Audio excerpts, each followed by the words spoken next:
Arsenal are out of the Champions League, but they worried PSG, the best team in Europe right now, like no other team has done this season. And it all came from the bold tactical changes that Arteta made from the first leg. I'll show you how Arsenal broke PSG's build up in possession, the clever tactical tweaks that beat PSG's press, and the key player that won this tie for PSG. Now let's rewind to the first leg, and Arsenal's pressing issues started there. And you can see exactly how from PSG's winning goal. Now Arsenal set up in a 4-4-2 off the ball in both legs, but in the first leg, the main problem that they had was trying to deal with Ousmane Dembele. PSG are one of the best teams in Europe at playing out from the back. They attempt to draw out that opposition press, have lovely midfield rotations, and then find lovely passing angles into their attacking players. And you can see from this example for Dembele's goal, they set up with those three defenders at the back and a double pivot ahead of them. That can be any one of Neves, Vitinha or Ruiz, who love to rotate in that midfield three. And you can see in this situation, Odegaard starts to press, Saka joins him, and the double pivot of Rice and Marino goes to press the double pivot of, in this case, Vitinha and Ruiz. But it's the movement of that midfield unit drifting to that left-hand side and creating a lovely passing angle directly from Mendes into Ousmane Dembele, who plays nothing like a typical striker, more of a false nine, dropping into the spaces left by the opposition unit. And this caused numerous problems for Arsenal in that first leg. But Arsenal made a key tactical change from that first leg to help deal with this issue. And you can see from this example, early on in the first half, PSG moving that ball from right to left, just like in that first leg for Dembele's goal, and it triggers that Arsenal press. Odegaard goes to press the middle centre-back, Saka goes to press Mendes, and then they're off. And this is where you would see Mendes playing that ball directly into Dembele, and in this case it's Doué who started in that striker role, just trying to find that space in between that Arsenal midfield unit. But in this scenario, what's different from the first leg is they allowed Saliba to go and push up and man-mark Doué or Barcola, whoever it was that was trying to find that gap in that midfield unit, and that just delayed that pass just that extra second, and that allowed Arsenal's attackers in Saka, Odegaard to close off those central areas, that central space, those passing angles that PSG were trying to create. And then there's a bit of sort of panic in that PSG back line. What pass should they play?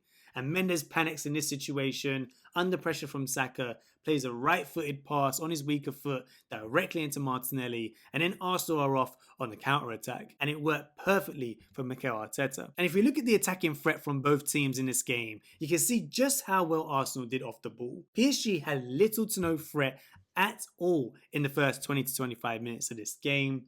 But it wasn't just what Arsenal did off the ball, what they did on the ball was just as impressive.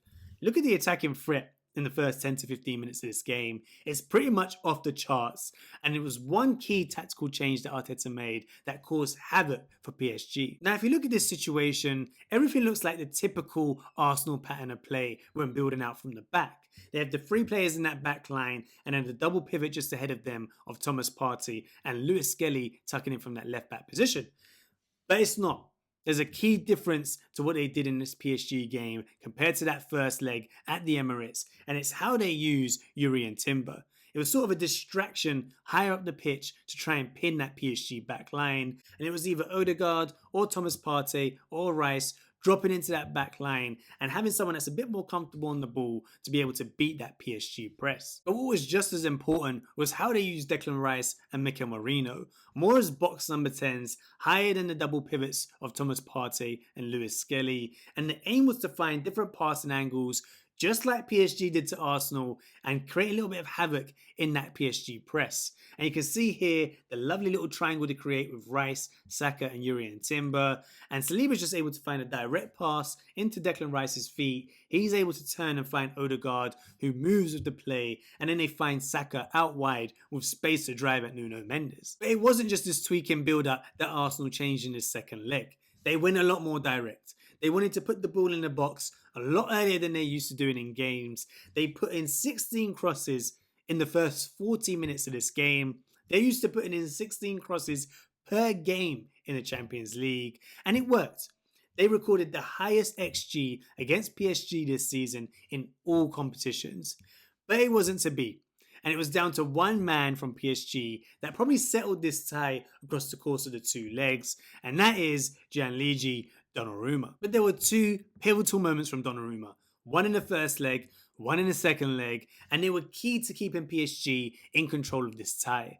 The first was Trossard's chance early in that second half. In the first leg, Arsenal was starting to build a bit of pressure in that second half, and it's a beautiful shot from Trossard into that bottom right-hand corner.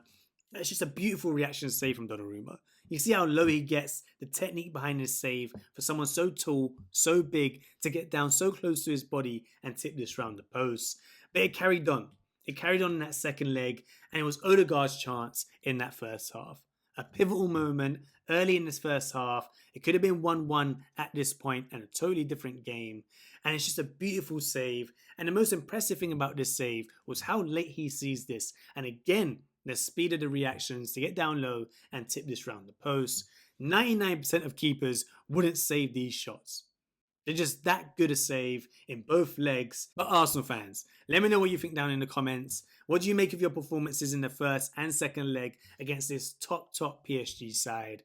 Another trophy this season under Mikel Arteta. I saw a stat that he's now failed to win each of his last 4 semi-finals in major competitions. What do you need to solve going into next season to really be a success and potentially win the Premier League or another major trophy next season?